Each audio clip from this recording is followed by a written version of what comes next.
बिस्मिल्लाहिर्रहमानिर्रहीम। ZSC digital के साथ मैं हूं मोहम्मद जाहिद शरीफ चौधरी। नाजरीन, आज मैं आपको सुप्रीम कोर्ट ऑफ पाकिस्तान से 3 बड़ी खबरों के हवाले से आगाह करूंगा। पहली खबर ये है कि चौधरी मुन्ना सलाही के ख़िलाफ़ FIA की जानिब से दायर मनी लॉन्ड्रिंग केस में आज जस्टिस आयशा मलिक ने बड़ा टफ़ टाइम दिया और FIA को और FIA के एडिशनल प्रोसिक्यूटर जो थे उनके शाहवर एडवोकेट और additional attorney general Malik Javed Iqbal Wains को बड़ा टफ़ टाइम दिया और बड़ी जिस तरह वो कहते हैं कि वो मुन्ना सलाही की वकील के तौर पर उन्होंने कार्रवाई की और सवालात उठाए और कोशिश की कि मुन्ना सलाही के ख़िलाफ़ जो केस है उसको ख़त्म करवा कर ही उठें। ताहम जो जावेद इकबाल वैंस साहब थे उन्होंने बड़े ज़बरदस्त अच्छे दलाइल दिए और वो जस्टिस याह्या खान अफरीदी जो थे 3 रुकनी बेंच था सरदार तारक मसूद की सरबराही में जस्टिस याह्या अफरीदी और आयशा मलिक पर मुश्तमिल। इसमें जस्टिस याह्या अफरीदी तो कन्विंस थे काफ़ी हद तक और बिल्कुल कि ये नया केस है और इस केस का नैब केस जो 2000 में शुरू हुआ और 2020 में ख़त्म कर दिया गया था उस केस से इसका कोई ताल्लुक़ नहीं है और ये नया कॉज ऑफ एक्शन है जिसके तहत FIA ने उनके ख़िलाफ़ मनी लॉन्ड्रिंग का केस बनाया। जबकि सरदार तारक मसूद वाज़े भी काफ़ी हद तक वो मुन्ना सलाही के उसके हक़ में थे और उनका कहना था कि ये चीज़ें वही हैं जो नैब केस में डिस्कस हुई हैं सारी और नैब केस में ये चीज़ें पहले इसका फ़ैसला हो चुका है। ताहम जब उन्होंने जावेद इकबाल वैंस ने बताया कि ये नैब का जो रेफरेंस था जो वो उनके ख़िलाफ़ कोई कार्रवाई नहीं हुई, ऐसे ही वो बंद कर दिया गया। इस पर सरदार तारक मसूद ने दरियाफ़्त किया कि नैब का रेफरेंस जो होता है वो उसको नंबर कब लगता है। इस पर शाह खबर ने बताया कि जब इन्वेस्टिगेशन कंप्लीट हो जाती है तो इसके बाद नंबर लगाया जाता है। तो इस पर जस्टिस सरदार तारक मसूद ने फिर कहा कि मैं आपको बताऊं ये रेफरेंस क्यों ख़त्म हुआ था, तो ये रेफरेंस उन्होंने कहा कि NRO के ज़रिए ख़त्म हुआ है। जबकि जस्टिस जो याह्या खान अफरीदी थे उन्होंने एक मौके पर कहा कि शुगर मिल बनाना कोई मजाक का काम नहीं है। एक नायब कासद और एक दूसरा बंदा था वो शुगर मिल का मुलाजिम था, RY के शुगर मिल जो रहीम यार खान में है उसके उनके अकाउंट से अरबों रुपए निकले हैं और इस पर उन्होंने कहा कि नैब की जो एक इंक्वायरी नैब बंद कर चुका उसको दोबारा नहीं खोला जा सकता। तो हम अगर एंटी करप्शन पंजाब ने इंक्वायरी की थी और वो बंद नहीं हुई तो उस पर जो FIA है वो कार्रवाई कर सकती है। इस हवाले से आपको मैं कुछ समात का अहवाल बता देता हूँ कि अदालत ने जवाब तलब कर लिया है, मज़ीद दस्तावेज़ात तलब किए हैं। जस्टिस आयशा मलिक ने कहा कि आपने शुगर मिल इंक्वायरी कमीशन की शुगर इंक्वायरी कमीशन जो चीनी की कीमतों के हवाले से था उसकी रिपोर्ट के सिर्फ 2 सफ़े अपने मतलब के लगाए, बाकी सफ़े नहीं लगाए। जिन 10 मिलों के ख़िलाफ़ कार्रवाई का उन्होंने कहा था शुगर मिल कमीशन ने शुगर कमीशन ने उस इमरान खान के दौर में बना था, तो उसमें 10 मिलों में RYK का नाम तो शामिल नहीं है, तो किस तरह फिर ये FIA ने RYK शुगर मिल के ख़िलाफ़ कार्रवाई शुरू की। जबकि उन्होंने कहा कि पूरी रिपोर्ट क्यों नहीं लगाई है। इस पर अदालत ने फिर उनसे FIA से कहा है कि वो शुगर कमीशन की जो रिपोर्ट है वो भी पूरी लगाएं और नैब का जो रेफरेंस ख़त्म हुआ था वो भी लगाएं और दीगर जो भी कोई दस्तावेज़ात दरकार हैं केस में वो सारी लगाई जाएं।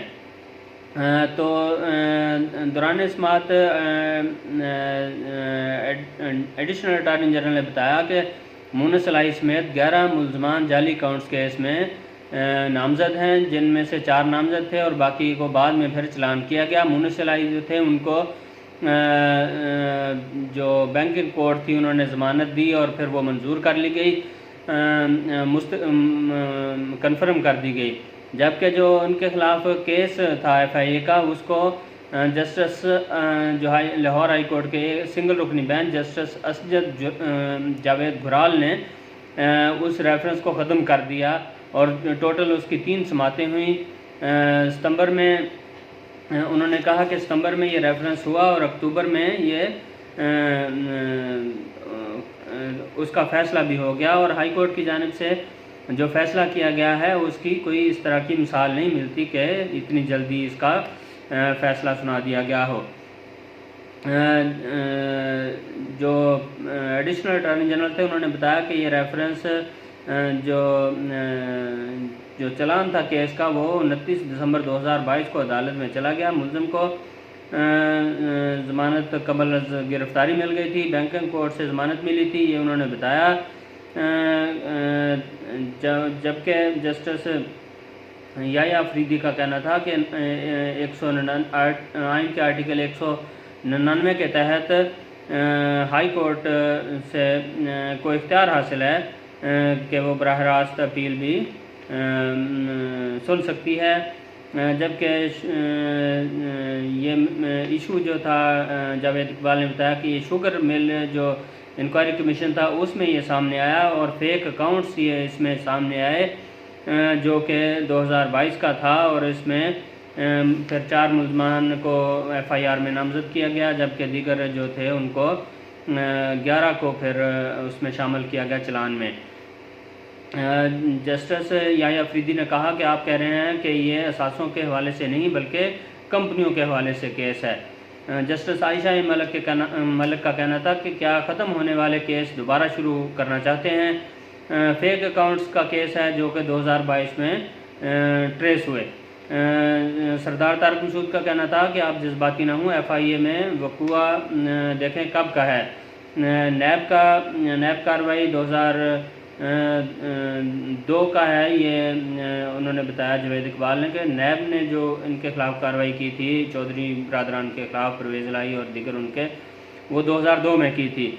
2002 से 2007 से 2020 के दरमियान जो कुछ हुआ इसकी तहकीकात नैब ने की। बिलाखिर नैब क्लोजर पर चला गया, फिर एहतसाब अदालत ने बंद किया। ये जस्टिस सरदार तारक मसूद का कहना था कि ये तमाम चीज़ें ज़रूरी इन्वेस्टिगेट हुई हैं, इसका जवाब नहीं दे रहे। प्रेशर 2016 से 20 के हैं और ये उनका पता 2022 में चला। अगर ये इतना वाज़ेह था कि ये दोबारा क्यों खोला गया, ये जस्टिस याह्या अफरीदी का कहना था। जस्टिस याह्या अफरीदी का ये भी कहना था कि अगर ओरिजिनल रेफरेंस में अगर दिखाया है तो फिर ये केस फिर ये कह सकते हैं कि ये फ्रेश काज ऑफ एक्शन है। ये सरदार तारक मसूद का कहना था कि ये NRO की वजह से क्लोजर हुआ था, नैब का जो केस था वो बंद हुआ था। जावेद इकबाल ने बताया कि 21 कंपनियां थीं जो कि इसमें सामने आई शुगर इंक्वायरी कमीशन की तहकीकात में। 2 अशखास ने मिलकर शुगर मिल बनाई, एक क्लर्क और एक दफ्तर में मुलाजम था। ये जस्टिस याह्या अफरीदी का कहना था। जावेद इकबाल का कहना था कि शुगर मिल नैब कासद और तालिब इल्म को पकड़ा गया। शुगर मिल के उस केस में एक मुलज़म जो मुनस इलाही सामने है और इसमें बैंकर्स भी शामिल हैं। आप जो जुरिस्डिक्शन में आता है, क्या ये आपकी जुरिस्डिक्शन में आता है, आपके दायरा इख्तियार में आता है, ये जस्टिस आयशा मलिक ने कहा। मोहम्मद नवाज़ भट्टी, मज़हर अब्बास, तालिब इल्म ने ये मिल बनाई और 24 अरब रुपए की ये बैंक अकाउंट्स हैं जो अनर्थ हुए थे इसमें। आयशा मलिक का कहना था कि दिखा दें नैब ने इसकी तहकीकात नहीं की, ये नैब की पुरानी तहकीकात का हिस्सा नहीं। आखिरी केस किस कानून के तहत तहकीकात कर रहे हैं, ये आयशा मलिक का कहना था। FIA का कानून दिखाएं कि ये FIA के दायरा इख्तियार में आता है, ये भी आयशा मलिक का कहना था। जावेद इकबाल वैस का कहना था कि एंटी मनी लॉन्ड्रिंग कानून के तहत FIA जो है वो इंक्वायरी कर रही है। जबकि याह्या अफरीदी का कहना था कि 2021 की रिपोर्ट है, इसके बाद नैब की कोई रिपोर्ट नहीं है। जावेद इकबाल का कहना था कि जब नायब कासिद के अकाउंट से अरबों रुपए निकलेंगे तो हम इसकी तहकीकात तो करेंगे। इन दो बंदों का अकाउंट कब खुला है? सरदार तारक मसूद ने ये उनसे सवाल पूछा। नवाज भट्टी के 4 अकाउंट्स 2007 से 2014 के दौरान खुले, ये तफ्तीशी अफसर जो वहाँ पर मौजूद थे अदालत में FIA के, उन्होंने बताया।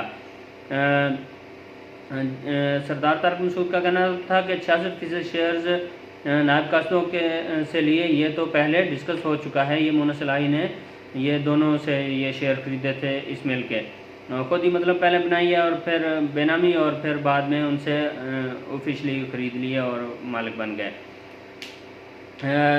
नायब इंक्वायरी अदालत ने बंद कर दी, इसको नहीं खोला जा सकता। अगर एंटी करप्शन का मामला है तो वो बंद नहीं हुआ तो वो FIA तहकीकात दोबारा कर सकती है। शुगर मिल बनाना कोई मजाक तो नहीं है, ये जस्टिस याह्या अफरीदी का कहना था। जस्टिस आयशा मलिक का कहना था कि शुगर कमीशन की रिपोर्ट किधर है, वो पहले ही शाये हो चुकी है, ये जावेद इकबाल ने बताया। सबका रेफरेंस लगाएं, नैब रेफरेंस लगाएं, ये सरदार तारक मसूद ने कहा। और रेफरेंस को नंबर इस वक्त लगता है जब तहकीकात मुकम्मल हो जाती हैं। सरदार तारक मसूद ने कहा कि नंबर उसको कब लगता है, तो इस पर शाह खबर ने बताया कि नंबर उस वक्त लगता है जब तहकीकात मुकम्मल हो जाती हैं। रेफरेंस नंबर बंद करने के लिए लगाया गया। शाह खबर का कहना था मजहर अब्बास और मोहम्मद नवाज से मोनस इलाही ने 66% शेयर खरीदे, 2012 में खरीदे, ये जावेद इकबाल ने बताया। हमारे सामने शुगर इंक्वायरी कमीशन की पूरी रिपोर्ट रखें, 2 सफ़े आपने लगाए हैं, ये आयशा मलिक ने उनसे मुकालमा किया। क्या किसी दूसरी इंक्वायरी में इन शेयर्स का तयन हुआ कि नहीं, ये सरदार तारक मसूद ने उनसे दरियाफ्त किया। इस पर जो जावेद इकबाल थे उन्होंने कहा कि इसका किसी और इंक्वायरी में तयन नहीं हुआ, ये नए चीज़ें सामने आई थी। जो शुगर इंक्वायरी कमीशन की रिपोर्ट थी उसमें ये फेक अकाउंट्स जो थे वो सामने आए और इस पर FIA ने तहकीकात की और इस पर अदालत ने फिर उनसे कहा कि आप मुतलका और दस्तावेज़ात फ़राहम करें, हम फ़िलहाल उसको मोनस इलाही को नोटिस नहीं करते और ये सर्दियों के फौरी बाद इस मामला का दोबारा सुना जाएगा, ये सरदार तारक मसूद ने कहा एडिशनल अटार्नी जनरल जो थे और FIA के प्रोसिक्यूटर जो थे उनसे। तो नाज़रीन, अब आपको मैं दूसरे केसेस की भी तफसीलात बता देता हूँ। आज सुप्रीम कोर्ट ऑफ पाकिस्तान ने शौकत अजीज़ सिद्दीकी को बतौर जज इस्लामाबाद हाई कोर्ट बरतरफ करने के केस में साबिक DG ISI फैज़ हमीद, साबिक ब्रिगेडियर हैं एक इरफान रामे, साबिक chief justice Islamabad high court Mohammad Anwar Khan Kasi और साबिक registrar supreme court of Pakistan Arbab Mohammad Arif को नोटिस जारी कर दिए हैं और उनसे जवाब तलब कर लिया है। जबकि अदालत ने जनरल कमर जावेद बाजवा समेत 2 ब्रिगेडियर्स और दीगर जो भी अफराद थे उनको नोटिस जारी करने से इनकार कर दिया है और कहा है कि जिन अफराद के ख़िलाफ़ शवाहिद हैं या जिन इल्ज़ामात हैं और सबूत हैं उनके ख़िलाफ़ हम उनको नोटिस जारी करेंगे। जनरल बाजवा के ख़िलाफ़ कोई सबूत नहीं है, इसलिए जनरल रिटायर्ड कमर जावेद बाजवा के ख़िलाफ़ कोई सबूत नहीं है, इसलिए उनके ख़िलाफ़ नोटिस हम जारी नहीं कर सकते। जबकि अदालत ने शौकत अजीज़ सिद्दीकी और जो Islamabad high court, Islamabad bar association और कराची बार एसोसिएशन के वकील थे बैरिस्टर सलाहुद्दीन अहमद, उनको हदायत की है कि वो 4 पेपर बुक्स जो हैं वो फ़राहम करें 1 हफ़्ते में और वो फिर इन 4 मुदालियान को फ़राहम की जाएंगी और उनको हाईलाइट करके उन पर जो इल्ज़ामात हैं उनको हाईलाइट करके दें ताकि वो उनको पता चले कि उन पर जो इल्ज़ामात हैं वो क्या हैं। अदालत ने कहा कि केस का जो आइंदा समाअत का फ़ैसला है वो हम फ़िलहाल नहीं कर रहे, वो बाद में करेंगे, पहले ये चीज़ें की जाएं। चीफ जस्टिस की सरबराही में, काजी फाइज़ा की सरबराही में justice Aminuddin Khan, justice Jamal Khan Mandokhail, justice Syed Hassan Azhar Rizvi और जस्टिस इरफान सादत खान पर मुश्तमिल 5 रुकनी लार्जर बेंच ने आज केस की समाअत की। गुज़श्ता रोज़ उन्होंने कहा था कि आप अपनी पटिशन में जो अफराद हैं, लोग हैं, उनके नाम लिखें, फिर हम उनको नोटिस जारी करेंगे। ताहम आज फिर उन्होंने लंबी समाअत की 1-1.5 घंटे की, और उसके बाद फिर उन्होंने जो नाम लिखे थे उन सब को नोटिस नहीं किए, बल्कि 8, 9 या 10 लोग थे जो मुद्दाए आम थे, बनाए गए थे, उनमें से सिर्फ 4 को नोटिस जारी किए और उनसे जवाब तलब किया है। अब देखें कि वो फैज़ हमीद और दीगर जो हैं वो अपना जवाब वकील के ज़रिए करवाते हैं जमा, या वो खुद भी अदालत में आते हैं और आकर अपना कोई सफाई पेश करते हैं। दौरान समाअत चीफ जस्टिस ने हामिद ख़ान एडवोकेट जो शौकत सिद्दीकी के वकील हैं, उनको इस्टेब्लिशमेंट का लफ्ज़ इस्तेमाल करने से भी रोक दिया। उन्होंने कहा कि इस्टेब्लिशमेंट कोई आइन में ये लफ्ज़ नहीं है, इसलिए इस्टेब्लिशमेंट का आप लफ्ज़ इस्तेमाल ना करें। उन्होंने ये भी कहा कि आइन कानून की बात करें। अब हमने 184(3) के तहत हमने कॉग्निजेंस ले ली है, इसका नोटिस ले लिया है मामले का। अब यह है कि केस किस तरह चलाना है ये हमने फ़ैसला करना है, आपने सिर्फ अपने दलाइल देने हैं और सबूत देने हैं, फ़ैसला हम करेंगे। उन्होंने ये भी कहा कि अगर आपका सिर्फ कोई पेंशन का मामला है और आप चाहते हैं कि आपको पेंशनरी मराद दे दी जाएँ, तो वो तो हो सकता है कि वफाकी हुकूमत वैसे ही दे दे और इस केस चलाने का तो फ़ायदा नहीं है। इस पर कमरा अदालत में मौजूद जो थे शौकत अजीज़ सिद्दीकी साहब, उन्होंने भी कहा कि मैंने जो इल्ज़ामात लगाए हैं वो दुरुस्त हैं और मैं चाहता हूं कि वो आप केस को चलाएं, और मैं सिर्फ वो पेंशनरी जो मराद हैं वो नहीं चाहता कि मुझे वो ही मिले। तो इस पर यह लंबी चौड़ी समाअत हुई है, सारी मैं आपको इसका नहीं बता सकता, ऐसे में तो घंटे लग जाएंगे, तो इसको मैं इधर ही मुख्तसर करता हूँ, ख़त्म करता हूँ। और तीसरा केस जो आज लगा हुआ था वो ये है कि इलेक्शन में ताख़ीर का केस था, जो मामला ये हुआ कि 2-3 रोज़ कबल 12 जो दिसंबर है वहाँ उस पर उमर ख़ान न्याजी PTI के एडिशनल सेक्रेटरी जनरल हैं कोई, उनकी दरख्वास्त पर लाहौर हाई कोर्ट के जस्टिस अली बाकर नजफ़ी ने जो रिटर्निंग अफसरान और डिस्ट्रिक्ट रिटर्निंग अफसरान और असिस्टेंट डिस्ट्रिक्ट रिटर्निंग अफसरान की जो उनको लिया गया था ब्यूरोक्रेसी से, उसके ख़िलाफ़ उन्होंने फ़ैसला दिया और कहा कि ये वहाँ से ना लिए जाएं, और उन्होंने उसका नोटिफिकेशन का लज़म कर दिया, कुछ इस तरह किया। इस पर यह है कि आज बड़ी चीफ जस्टिस ने नोटिस लिया, फिर आज जो चीफ इलेक्शन कमिश्नर हैं सिकंदर सुल्तान राजा वो इलेक्शन कमीशन आए, मुलाकातें हुई, जिसके बाद फिर इलेक्शन कमीशन ने दरख्वास्त दायर की और फिर उन दरख्वास्तों को समाअत मुकर्रर कर दिया गया। चीफ जस्टिस की सरबराही में जस्टिस सरदार तारिक मसूद और जस्टिस सैयद मंसूर अली शाह पर मुश्तमिल 3 रुकनी बेंच ने रात को समाअत की, तकरीबन 8-9 बजे के करीब समाअत की और 1-1.5 घंटा समाअत की और अपना हुक्म लिखवाया और इलेक्शन कमीशन को कहा कि आज ही आप इलेक्शन का शेड्यूल देंगे, और उसके बाद फिर उन्होंने शेड्यूल जारी भी कर दिया है, जिसके तहत सारे मामलात के बाद 8 फरवरी को पोलिंग होगी। जबकि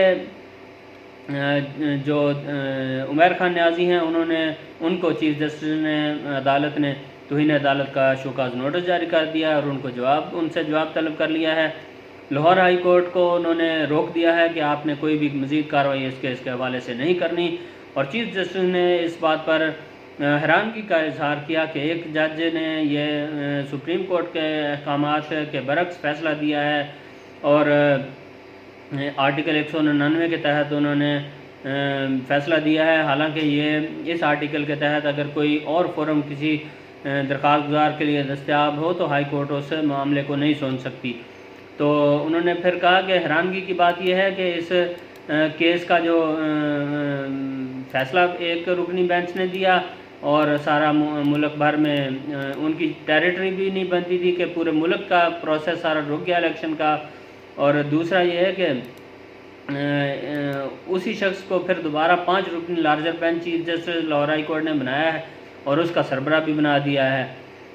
तो चीफ जस्टिस ने यह भी दौरान समाअत उनसे दरियाफ्त किया और कहा कि जो attorney general barrister Mansoor Usman Awan थे उनसे इस्तफसार किया कि ये वही जज हैं जिन्होंने 1600 से ज़ायद बिजली की जो फ्यूल एडजस्टमेंट प्राइस के हवाले से दरख्वास्तें थी उन पर फ़ैसला दिया था, और उस फैसले की वजह से और वो उन्होंने नेपरा को बाईपास करते हुए फ़ैसला दिया था जिसके तहत मुल्क को 500 अरब रुपए का नुकसान हुआ।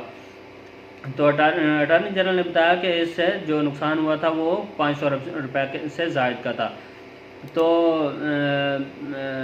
शदीद बरहमी का इजहार किया चीफ जस्टिस ने जस्टिस अली बाकर नजफी पर, और अदालत ने फिर नोटिस जारी कर दिया वफाक को, तमाम सूबों के एडवोकेट जनरल्स को, अटारनी जनरल फॉर पाकिस्तान को, माहिर न्याजी को, और केस की जो मज़ीद समाअत है उन्होंने मुलतवी कर दिया। दौरान समाअत उन्होंने ये भी कहा कि मेरी फ़्लाइट लेट हो गई, मैंने बाहर जाना था, और फिर उन्होंने ये भी कहा कि ये मामला ख़त्म हुआ है वो, अब हमें इजाज़त दें हम छुट्टियाँ करें सर्दी की। 2 हफ्ते की छुट्टियाँ की जा रही हैं अदालत में, और चीफ जस्टिस बैरून मुल्क जा रहे हैं छुट्टियों पर। जबकि दौरान समाअत एक बड़ा इंटरेस्टिंग वाक़या ये हुआ कि एक खातून PTI की खातून वकील मिशाल यूसुफजई वो रोस्टम पर आ गई और उन्होंने आकर कहा माई लॉर्ड, एक्चुअली ये लफ्ज़ इस्तेमाल किया जब चीफ जस्टिस अपना ऑर्डर लिखवा रहे थे। इस पर चीफ जस्टिस ने कहा कि please sit down, who are you, we are dictating the order. Chief justice ने ये उनसे कहा जब please sit down, seems to be no respect for anybody anymore. Next time you will do it, we will hold you in contempt. Who you are, a lawyer, where you have studied, please go and sit at the back. I don't know what is happening, what sort of education is being imparted. Supreme Court is dictating an order and she comes and stands up. She is not advocate of this court, should have not addressed the court. ये attorney general ने कहा, is she with you, Chief Justice? Questions from the ECP lawyer. No, we do not know, replies the lawyer of the Election Commission, Sajeel Shahryar Swati. इसके बाद फिर the dialogue ख़त्म हो गया फिर उनका। तो फिर वो ख़तून जो थी उन्होंने बाहर जाकर लोगों को इंटरव्यूज़ दिए, मीडिया वालों को, और कहा कि मैं 2 घंटे में मैं उनका ऑर्डर सुन रही थी, समाअत सुन रही थी लाइव, और उसमें उन्होंने कहा कि कोई PTI की जानिब से है कि नहीं है। तो मैं फिर भागी आई हूँ सुप्रीम कोर्ट ताकि मैं आकर अपना मौक़िफ़ पेश करूँ कि यहाँ पर इलेक्शन कमीशन वाले जो हैं वो झूठ बोल रहे हैं, और इस तरह की उन्होंने बातें की हैं। तो नाज़रीन, ये सारी ख़बरें आज की जो थी वो आपको मैंने बता दी हैं। और दौरान समाअत ये है कि सरदार तारक मसूद वो बड़े ज़बरदस्त जज हैं, बड़ा दबंग किस्म के, और बड़ी भारी आवाज़ उनकी है ज़बरदस्त। तो उन्होंने भी बड़े अच्छे रिमार्क्स दिए, और उन्होंने कहा कि कौन है जो मुल्क में इलेक्शन नहीं होने देना चाहता। हमने ऑर्डर दिया है कि इलेक्शन होंगे, तो फिर कौन है जो इसको नहीं होना देना चाहता। इस पर सजील शहरियार स्वाति का कहना था कि हमें नहीं पता कि कौन है जो इलेक्शन नहीं चाहता मुल्क में। तो नाज़रीन, ये सारी आज समाअत की अहवाल था। एक केस पर जो ये 3 बड़े केस थे, फिर एक सैयद मुज़ाहर अली अकबर नकवी का केस भी लगा था जिसकी समाअत जस्टिस अमीनुद्दीन ख़ान पर मुश्तमिल 3 रुकनी बेंच ने की। जस्टिस जमाल मंदोखेल और मुसरत हिलाली मिस वो बेंच का हिस्सा थी। इस पर सैयद मुज़ाहर अली अकबर नकवी के वकील ने, जो मखदूम अली ख़ान एडवोकेट थे सीनियर वकील, उन्होंने एतराज़ कर दिया बेंच पर, जिसके बाद फिर जो बेंच था उन्होंने मामला दोबारा जो 3 रुकनी कमेटी है प्रैक्टिस एंड प्रोसीजर कानून के तहत, उस कमेटी को भिजवा दिया है कि दोबारा इसको गौर करके एतराज़ को दूर किया जाए और इस नया बेंच तश्कील दिया जाए। वकील का कहना था कि ये बेंच तश्कील ही नहीं हुआ है, क्योंकि वेबसाइट पर जो लिखा है उसमें नहीं लिखा कि ये बेंच बनाया गया है, ये कमेटी ने नहीं बनाया। इस तरह का उन्होंने एतराज़ किया, जिसको जस्टिस अमीनुद्दीन ख़ान जो कि इंतहाई शरीफ से जज हैं, उन्होंने मान लिया और फिर समाअत 10-15 मिनट बाद ही उसकी मुलतवी हो गई। तो नाजरीन, आगे छुट्टियां भी आ रही हैं, तो अगले हफ्ते के लिए बेंच तो बना हुआ है। सरदार तारिक मसूद कायम मकाम चीफ जस्टिस बनेंगे, जबकि उनके साथ बेंच में सैयद मंसूर अली शाह और अतहर मिनल्ला शामिल हैं, जो अगले 5 रोज़ समाअत करेगा। और उससे अगले वीक जो होगा सुप्रीम कोर्ट में वो कोई बेंच नहीं होगा। सरदार तारिक मसूद वो जो ऑफिस वर्क है, चैम्बर वर्क है, वो करेंगे। तो देखेंगे अगले हफ्ते में सुप्रीम कोर्ट का चक्कर लगाएंगे। अगर कोई ख़ास खबर हुई तो आपको उसके हवाले से आगाह करेंगे। नाज़रीन, प्रोग्राम देखने का बहुत शुक्रिया, और अपने यारों दोस्तों के साथ इसको शेयर भी करें और मेरा यूट्यूब चैनल ज़रूर सब्सक्राइब करें। बहुत बहुत शुक्रिया।